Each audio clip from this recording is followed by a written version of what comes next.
할렐루야. 은혜 많이 받으시기 바랍니다. 성경의 말씀에 보면요. 사건들이 2번 연속으로 나오는 경우가 있어요. 그때 어떤 의미인지 아십니까? 하나님이 정하셨다라는 의미이기도 하고 또 하나님께서 이것이 정말 중요한 것이니까 이거는 꼭 명심하라 라는 강조형으로 나오는 겁니다. 제가 왜 이 말씀 드리냐면요. 우리가 조금 전에 헌금 찬송할 때 받은 복을 세어보아라 찬양했잖아요. 성가대가 똑같이 찬양을 하는 거예요. 미리 조율을 해야 맞습니다만은 조율을 하지 못한 관계도 있습니다만 이처럼 2번 연속해서 이 찬양을 하나님께 올려드리게 한 이유가 있다고 생각합니다. 자, 찬양 1절 보니까 세상 모든 풍파들을 흔들어 약한 마음 낙심하게 될 때 이럴 때가 얼마나 많습니까? 그때마다 우리가 어떻게 해야 돼요? 받은 복을 세어보는 할렐루야. 자, 우리가 맥초감사 주일을 드리고 있습니다만은 맥초감사 주일 6개월 동안 지난 날을 돌아보면서 어떻게 하는 절기입니까? 받은 복을 세워보는 절기거든요. 그래서 그동안 내가 느끼지 못할 때도 있었지만 하나님께서 나를 이처럼 보호해 주시고 나를 지켜주셨기에 지금까지 오게 되었구나 라고 기억하면서 우리가 감사하는 절기인 줄 믿습니다. 그리고 그동안도 하나님께서 축복을 주셨다면 지금도 그리고 앞으로 6개월도 하나님께서 반드시 지키시겠구나 생각하면서 하나님께 감사드리는 절기가 바로 이 맥주감사 주일인 줄 믿으시기 바랍니다. 어떤 어려운 가운데 있든지 여러분 지난날 받은 복을 세어보면서 하나님께 감사할 수 있는 저와 여러분 될 수 있기를 축복합니다. 여러분 세상에 보면 신체적인 장애를 믿음으로 극복한 분들 많지 않습니까? 제가 몇 주 전에 소개했습니다마는 이 허그라는 책으로 유명한 닉 브이치체가 있죠. 호주 사람. 이 사람도 있고요. 그리고 2손가락 피아니스트로 유명한 희아라는 자매가 있습니다. 서울의 사랑의 교회 출석하는 희아라는 자매가 있고요. 그리고 나 가진 재물 없으나 라는 찬양곡으로 유명한 누굽니까? 송명희 시인도 있습니다. 자, 그리고 보지 못하고 듣지 못하고 말하지 못하는 삼중고를 극복하고 세계적인 교육학자가 된 누굽니까? 헬렌 켈러. 우리가 잘 알지 않습니까? 뿐만 아니라 발로 쓴 내 인생의 악보라는 자서전으로 유명한 레나 마리아라고 하는 복음성가 가수가 있어요. 세계적으로 유명한 복음성가 가수. 특별히 레나 마리아라는 이 복음성가 가수는요. 1968년에 스웨덴의 한 마을에서 태어났는데 그 어머니가 이 아이가 처음에 태어났을 때도 얼마나 기대했겠습니까? 건강한 아이겠지라고 했는데 태어난 아이 보니까요. 2팔이 없는 거예요. 그리고 한쪽 발도 너무나 짧은 겁니다. 너무나 심한 중증 장애인으로 태어났기 때문에 병원에서는 집에서는 도저히 키울 수 없을 것 같다고 생각되었던지 보호소 같은 데 맡길 것을 권했지만 이 부모는 믿음의 부모였습니다. 그래서 이 하나님이 주신 아이로 확신하고 정상인과 똑같이 키우기로 결단을 했다고 합니다. 결심을 하고 3살 때부터 수영을 가르쳤대요. 이 수영을 가르친 부모의 노력으로 스웨덴 대표로 뽑혔다고 합니다. 이제 커서 청소년 때 장애인 이 대회 하지 않습니까? 이 스웨덴 국가대표로 뽑혀가지고 전 세계 대회에서 4개 금메달을 땄대요. 자, 그리고 수영뿐만 아니라 이 하나밖에 없는 발로 자수도 배우게 하고요. 그리고 요리와 피아노와 자동차 운전도 다 배우게 해서 그렇게 키웠다고 하면 정상이처럼 똑같이 키우려고. 그리고 교회에서는 성가대 지휘까지 했다고 합니다. 그리고 공부도 열심히 해서 대학도 갔다고 합니다. 스톡홀름 문제에서 현대음악을 전공했다고 합니다. 근데 음악적인 재능이 인정받아서 스웨덴 왕립 장학생으로 이제 선발이 돼가지고 미국에 가서 음악 공부를 더해서 세계적인 그런 복음성가 가수로 활동을 했다는 거죠. 자, 그리고 이 모든 것들을 발로 쓴 내 인생의 악보라는 자서전이 9개 국어로 번역이 돼가지고 우리나라도 소개했거든요. 이거 처음에 나왔을 때 굉장히 선풍적인 그런 베스트셀러가 되었습니다. 여러분, 이 레나 마리아는요, 책에서 이런 고백을 해요. 내가 태어났을 때도 하나님은 내 곁에 계셨을까? 왜 하나님은 내게 이렇게도 많은 고난과 고통과 질병과 장애를 주셨는지 묻고 싶을 때가 많다. 그러나 나는 그래도 하나님께 감사한다. 그리고 하나님을 사랑한다. 때로는 몸이 굳어지는 것을 느낄 때도 있고 무리하면 허리에 통증이 너무나 심해서 고통스럽다. 팔이 있다면 정말 좋았을 텐데 라는 생각을 할 때가 한두 번이 아니다. 하지만 현재 내 모습 그대로라도 하나님은 나와 함께 계신다는 것이 믿어진다. 이것 역시 하나님의 기적이다. 나는 나와 함께 하시는 그분을 평생토록 찬양하고 싶다. 이런 글귀가 있습니다. 여러분, 이 레나 마리아의 고백 중에서 그러나 나는 그래도 하나님께 감사한다. 그리고 하나님을 사랑한다. 라는 고백은요, 우리에게 많은 것을 생각하게 합니다. 우리는 사지 멀쩡한데도 불구하고 이런 고백을 하지 못할 때가 너무나 많거든요. 그런데 이 레나 마리아는 두 팔도 없고, 그리고 한쪽 팔이 너무나 짧고, 이런 기형적인 모습을 하고 살아감에도 불구하고 이런 고백을 하고 있다는 겁니다. 원망할 수밖에 없는 환경에도 불구하고 그래도 하나님을 원망하지 않고 하나님을 사랑한다라고 고백하고 있습니다. 여러분, 이처럼 감사할 수 없는 환경에서도 감사하는 것, 여러분, 이것은 인간의 능력으로 되어지는 것이 아닙니다. 우리 힘으로 되어지는 것이 아니라 바로 하나님의 능력으로 되어지는 것인 줄 믿으시기 바랍니다. 원망할 수밖에 없는 환경에서도 그래도 하나님을 원망하지 않고 하나님 사랑합니다 라고 고백하는 것은요, 이것이 진정한 기적인 줄 믿으시기 바랍니다. 여러분, 이처럼 감사할 수 없는 환경이지만 하나님께 감사하고 그리고 하나님을 사랑한다고 고백할 때 비로소 찾아오는 마음이 어떤 마음일까요? 바로 자족하는 마음입니다. 여러분, 많은 사람들이 행복해지길 원하거든요. 그런데 진짜 행복은 언제 찾아오는지 아십니까?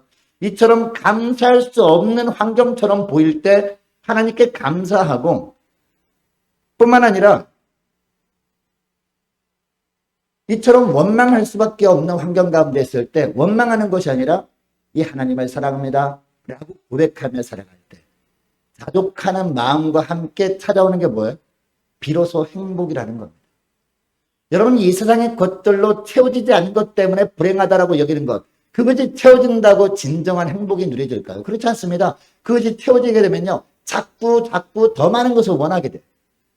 그러다 보면 이 행복이 잠깐 있다 사라지게 되고요, 또다시 불행이 찾아오게 된다는 거죠. 또 그것이 채워지게 되면 또 더 큰 것을 원하게 되면서 또 불행하다라고 느끼며 살아가는 게 우리 인생이라는 거죠. 진정한 행복은 하나님이 주시는 것이 진정한 행복인 줄 믿습니다. 여러분, 이것을 기억하시고 무엇보다도 감사할 수 없어 보이는 환경 가운데 있을 때 감사하는 저와 여러분 되시기를 축복합니다. 그리고 원망할 수밖에 없는 환경 가운데 있는 것처럼 보일 때 원망할 것이 아니라 하나님을 사랑합니다 라고 고백하며 살아가시는 저와 여러분 되시기를 축복합니다. 여러분, 사도 바울을 생각해 보시기 바랍니다. 바울이 다메섹 도상에서 이 부활하신 주님을 만난 이후에 그에게 나타난 가장 큰 변화가 뭔지 아십니까? 바로 이 자족하는 삶이었다는 거죠. 여러분, 부활의 주님을 만난 다음에 이 바울의 삶이요, 완전히 큰 변화가 일어났습니다. 그동안 누리고 있던 것들이 다 사라지고 말았습니다. 다 잃어버리고 말았습니다. 그럼에도 불구하고 자족하는 마음이 생겼던 이유가 뭘까요? 감사할 수 없는 환경에서도 감사하게 되었기 때문이죠. 그리고 원망할 수밖에 없는 환경에서도 원망하기보다도 하나님을 사랑합니다, 하나님을 찬양합니다 라고 하며 지냈기 때문에 하나님께서 이 자족하는 마음을 주셨다는 거죠.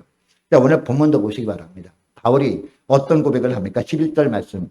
자, 11절 말씀. 자, 우리 함께 읽도록 하겠습니다. 자, 4장 11절 말씀. 시작. 내가 궁핍함으로 말하는 것이 아니니라. 어떠한 형편이든지 나는 자족하기를 배웠노니 라고 합니다. 여러분, 이 구절을 보면요, 바울은 저절로 자기도 모르는 사이에 자족하게 되었다라고 하지 않습니다. 한순간에 자족하는 것을 깨달았다라고 하지도 않습니다. 자족하는 삶을 어떻게 했다? 배웠다라고 하고 있습니다. 또 12절 말씀을 보시기 바랍니다. 12절 말씀도 우리 함께 읽습니다. 시작. 나는 비천에 처할 줄도 알고 풍부에 처할 줄도 알아. 모든 일, 곧 배부름과 배고픔과 풍부와 궁핍에도 처할 줄 아는 일체 비결을 배웠노라 라고 하고 있습니다. 이 구절에 보면요, 일체 비결이라는 문장에서 일체라는 단어가 있어요. 이 일체라는 단어는 무슨 뜻이냐? 어떠한 환경 가운데서도 라는 의미예요. 모든 상황 속에서 이런 뜻입니다. 다시 말해서 그는 어떠한 환경에 처하든지 모든 상황 속에서 하나님께 감사하며 하나님을 사랑합니다 라고 고백하며 살았다는 것. 이런 훈련을 하다 보니까 뭐가 생겼다?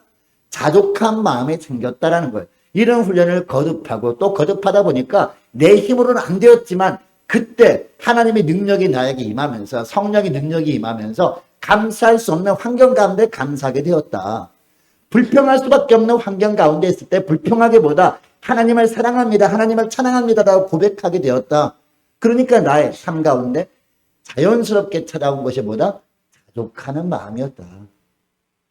나는 행복한 사람입니다. 그러니까 그런 고백을 하게 되었다라는 거예요. 사랑하는 여러분, 저와 여러분의 가정에 언제 천국과 같은 가정이라는 축복이 임하게 될까요? 어떤 형편에서든지 감사하면서 하나님만을 사랑합니다. 하나님만을 찬양합니다라고 고백하며 주신 환경에 자족하며 살아갈 때 저와 여러분의 가정이 비로소 천국과 같은 가정으로 변화될 줄 믿으시기 바랍니다. 여러분, 그러면 우리가 어떻게 하면 모든 상황에 감사하고 하나님께 사랑을 고백하며 자족하며 살아갈 수 있을까요? 자, 오늘 본문에 보니까 그 비결을 말씀하고 있는데요. 자, 첫째는 비교하지 않는 거예요. 무엇을 하지 않는 거? 비교하지 않는 거. 이게 정말 중요합니다. 사실 우리가 자족하지 못하는 큰 이유 중에 하나가 뭐예요? 바로 비교의식 때문 아닙니까? 여러분, 현재와 과거를 비교하며 살아간 사람이요, 자족합니까? 자족하지 않습니까? 자족할 수가 없어요. 나 옛날에는 내가 이런 꿈이 있었는데 지금 내 꼴이 뭔가 이렇게 생각하면서 자족할 수 없는 거거든요. 과거나 현재는 비교하는 것이 아닙니다. 또 자신을 다른 사람과 비교하는 사람도 자족하며 살아갈 수 있습니까? 살아갈 수 없습니다. 감사할 수 없는 거죠. 다른 사람보다 내가 상대적으로 가진 것이 부족하다라고 느끼며 살아갈 경우가 얼마나 많습니까? 또 우리 자녀들도요, 다른 가정의 자녀들과 비교할 때 우리는 감사할 수 없어요. 자족할 수 없습니다. 하나님을 찬양할 수 없다라는 거죠. 뿐만 아니라 저와 여러분의 가정의 배우자도 다른 가정과 비교할 때 감사하지도 못하고 하나님을 사랑합니다 고백하지도 못하고 자족하지도 못한다는 겁니다. 이처럼 비교하게 되면요, 결국 거기서부터 뭐가 싹트게 됩니까? 불만이 싹트게 돼요. 그리고 그러다 보니까 자족하지 못하고 계속해서 불평하게 되고 계속해서 짜증내게 되고 이렇게 하는 겁니다. 그러나 아예 처음부터 비교할 대상이 없으면 어떻게 됩니까? 비교할 대상이 처음부터 없게 되면 아무 걱정이 없게 되는 것이죠. 비교할 사람이 없게 되면 아무 문제가 없게 되는 겁니다. 그런데 다른 사람과 비교하기 시작할 때부터 문제가 생기는 겁니다. 여러분, 이스라엘 초대왕 사울을 생각해 보시기 바랍니다. 원래 사울은요, 어떤 사람이었습니까? 처음에는 그가 왕으로 부르심을 받을 때의 모습, 처음에는요, 꽤 괜찮은 사람이었습니다. 사람들이 보기에도 야, 저 정도면 왕이 될 만하지 않는가? 겉모습도 굉장히 훤칠하고 이 사람들이 보기에 왕이 될 만해 보였습니다. 거기다가 처음에는 이 사울이 어떤 사람이었어요? 겸손한 사람이었어요. 하나님께서 사무엘을 보내가지고 기름 부어 왕으로 세우려고 하니까 이 사울 왕이 자기가 볼 때는 왕이 될 만한 그런 부분이 조금도 없어 보이는 거예요. 모든 지파 중에서 가장 작은 베냐민 지파 출신이라고 고백합니다. 베냐민 지파 출신의 가정 중에서도 가장 부족하고 가장 연약한 가정 출신이 바로 나인데 나 같은 자가 어떻게 왕이 되겠습니다 라고 겸손하게 아뢰었던 그런 자가 바로 사울이었다는 겁니다. 자, 그런데 언제부터 문제가 생기기 시작하느냐? 다른 사람과 비교하기 시작하면서 문제가 생기기 시작해요. 누구랑 비교합니까? 다윗이랑 비교하잖아요. 어느 날 이웃나라 블레셋이 쳐들어왔어요. 쳐들어왔는데 근데 싸움을 도두는 자가 보니까요, 거인족이었어요. 엄청나게 거구인 누구예요? 골리앗이라는 사람이 앞에서 싸움을 도두면서 엄청나게 큰 소리로 막 외치는 겁니다. 하나님을 조롱하는 그런 말을 막 하는 겁니다. 나와 덤빌 사람 있으면 나와보라 라고 하면서 막 하는데 40일 동안 막 외쳤는데도 불구하고 아무도 나가지 못하잖아요. 골리앗을 쓰러뜨릴 방법이 없었습니다. 그런데 소년 다윗이 골리앗을 쓰러뜨리고 개선 장군이 되어 돌아오잖아요. 그러자 여인들이 뭐라고 노래합니까? 사울이 죽인 자는 천천히고 다윗이 죽인 자는 만만이다. 이런 노래를 하잖아요. 백성들이 이 말을 들은 사울 왕이요, 이때부터 비교하는 생각이 들어가기 시작하는 거예요. 다윗에게는 만만을 돌리고 내게는 천천만 돌리니 그에 더 얻을 것이 나라밖에 무엇이냐 라고 하기 시작했다는 겁니다. 비교하다 보니까. 여러분, 이것이 비극이 시작이 된 겁니다. 이때부터 사울은 매사에 다윗과 자신을 비교합니다.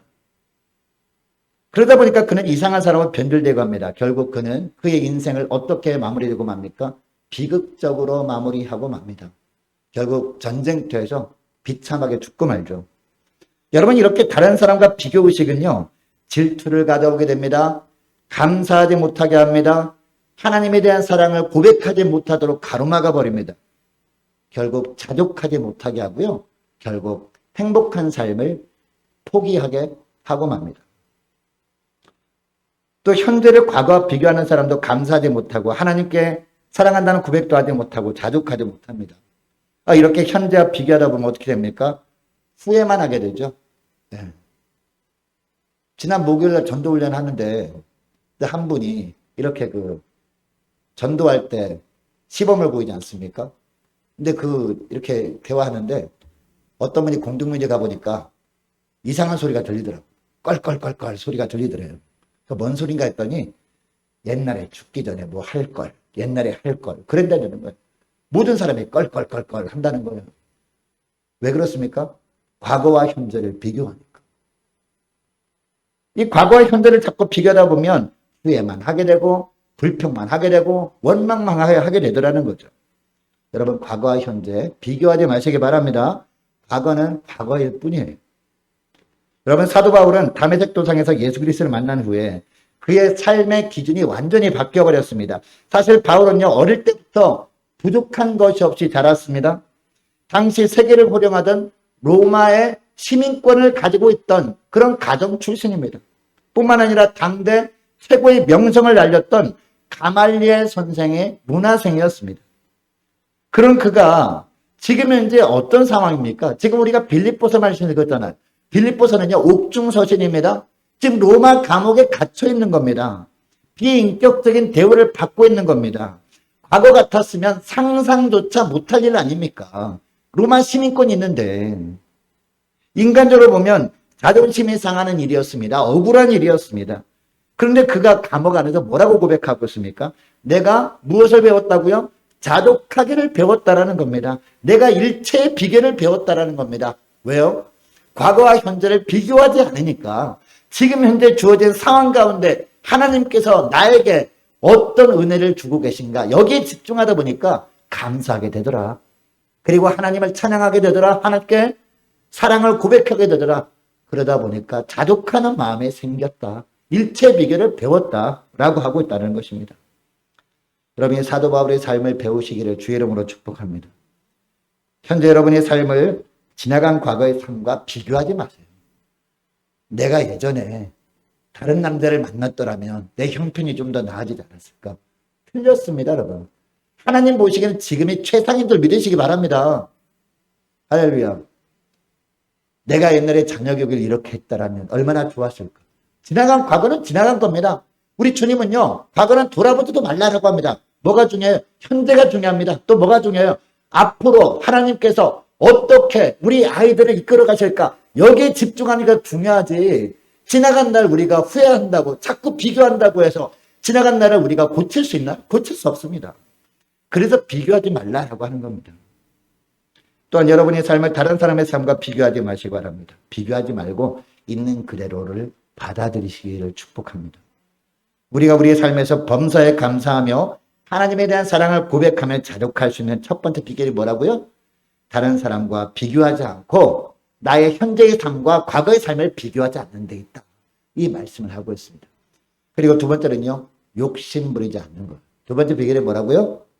욕심 부리지 않는 겁니다. 여러분, 과도하게 욕심 부리다 보면 우리 삶 가운데 사라지는 게 있습니다. 그게 뭘까요? 감사가 실종돼요. 하나님을 사랑한다고 고백하지도 못하고 자족하지도 못하게 되었습니다, 결국. 여러분, 지난주 중에 모든 사람을 안타깝게 했던 뉴스가 뭐라고 생각하십니까? 저는 조유나 양 가족 사건이 아닌가 생각합니다. 얼마나 많은 사람들이 걱정을 했습니까? CCTV에서 뭐 어디에까지 갔다는 것을 발견했다라고 할 때 제발 사람만 있으면 좋겠다. 이런 마음 졸였는데 결국 이 차량이 바닷속에서 발견됐잖아요. 이 송국항 부두 앞에서. 그래도 그 가족만 아니기를 간절히 많은 사람들이 원했는데 이 차 안에 다 그 가족들이 다 있었잖아요. 조유라 양도 있었고 그 젊은 엄마 아빠도 있었고.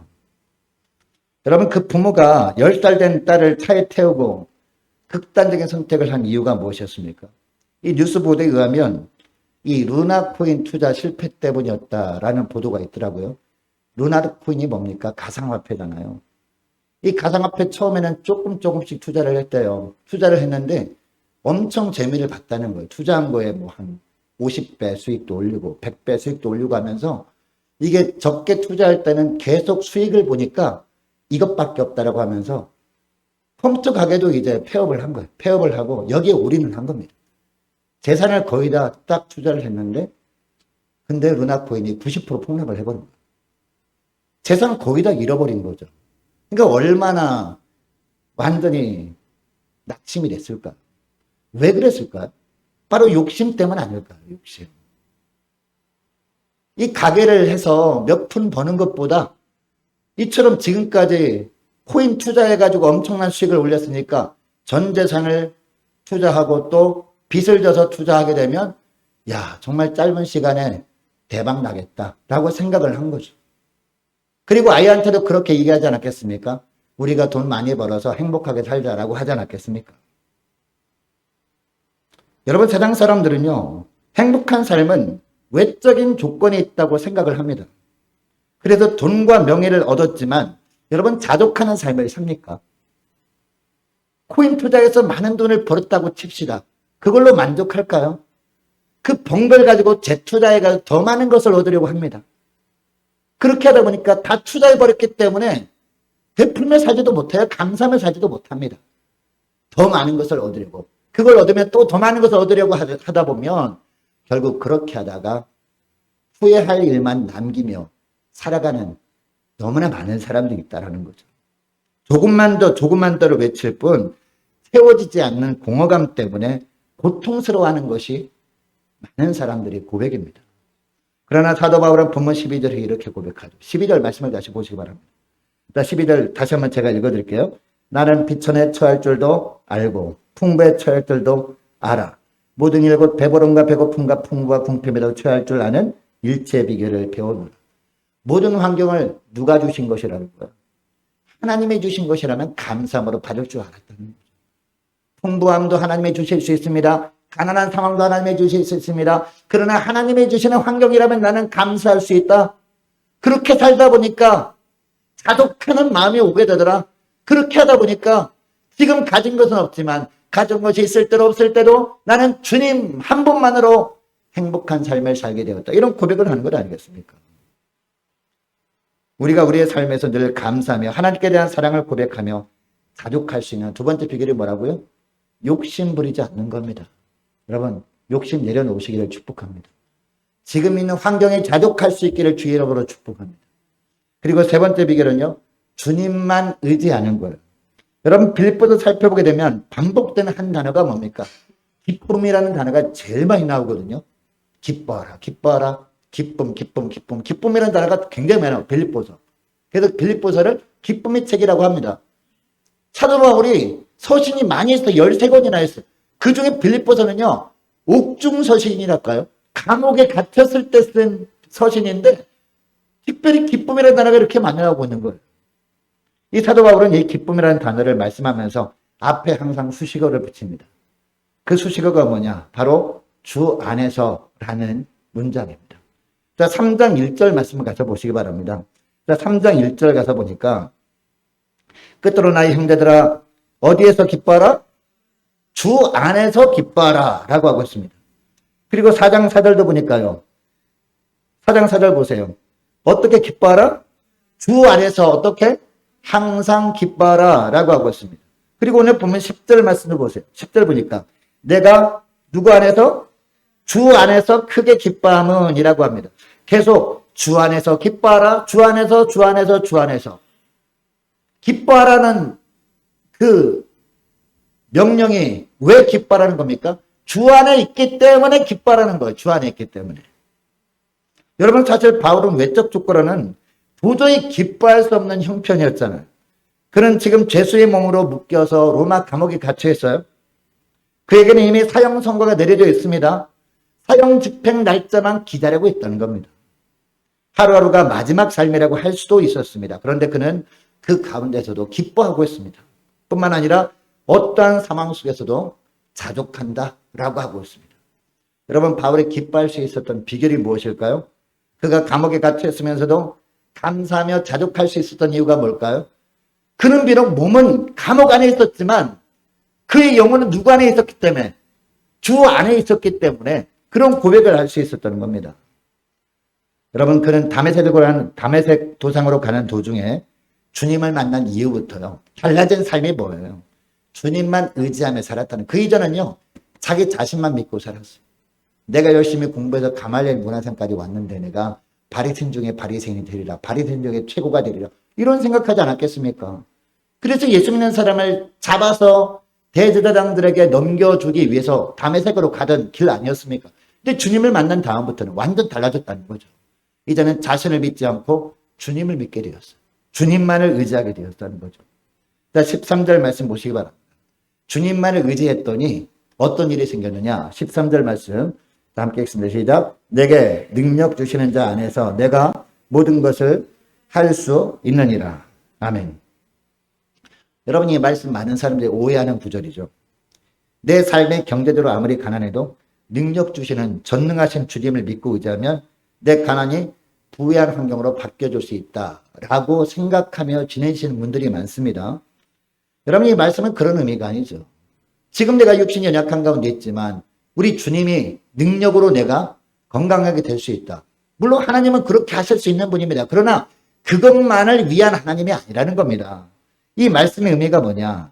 가난할 때나 부자일 때나 건강할 때나 병약할 때나 능력 주시는 주님 안에 있다 보면 그 주님의 능력으로 우리가 어떻게 한다? 감사하게 된다는 겁니다. 건강해도 감사, 아파도 감사, 가난해도 감사, 부여해도 감사. 할렐루야.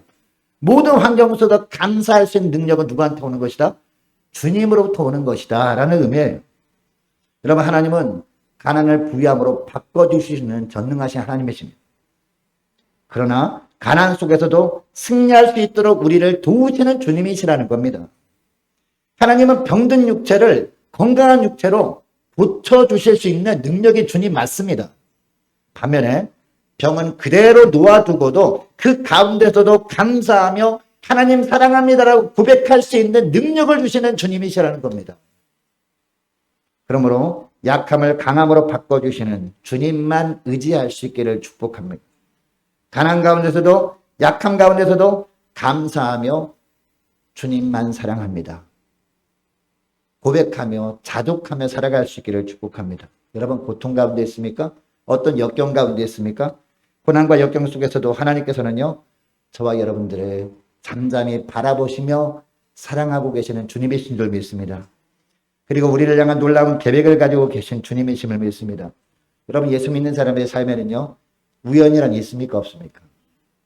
우연이란 없어요. 할렐루야. 왜냐하면 우리 주님이 말씀하시죠. 참새 한 마리도 하나님 허락하심이 없으면 떨어진 일이 없다? 있다 없다? 전혀 없다라는 겁니다. 그리고 우리 머리카락까지도 다 세심 받으신 하나님이다. 우리는요, 머리카락이 풍성한 분들 머리카락 세려다 보면 밤새도록 세도 못 세요. 세다 보면 잊어버리죠. 근데 우리 주님은요, 머리카락 하나하나 다 세시는 분이세요. 할렐루야. 하늘의 별을 우리가 다 셀 수 있어요? 세지 못합니다. 근데 우주에 있는 별들 하나님은 다 몇 개니 다 아십니다. 왜요? 하나님이 만드셨기 때문에. 할렐루야. 그러므로 우리를 향한 놀라운 계획을 가지고 계신 주님만 의지해야 맞다라는 거죠. 어떠한 역경과 환난 가운데서도 우리를 도우시는 주님만을 신뢰하시는 저와 여러분 되시를 축복합니다. 여러분, 아직도 행복이 소유에 있다고 생각하십니까? 많이 가졌기 때문에 행복한 삶을 살 수 있다고 생각하십니까? 아니죠. 행복은요, 소유에 있지 않습니다. 행복은 자족한 마음에 있는 줄 믿으시기 바랍니다.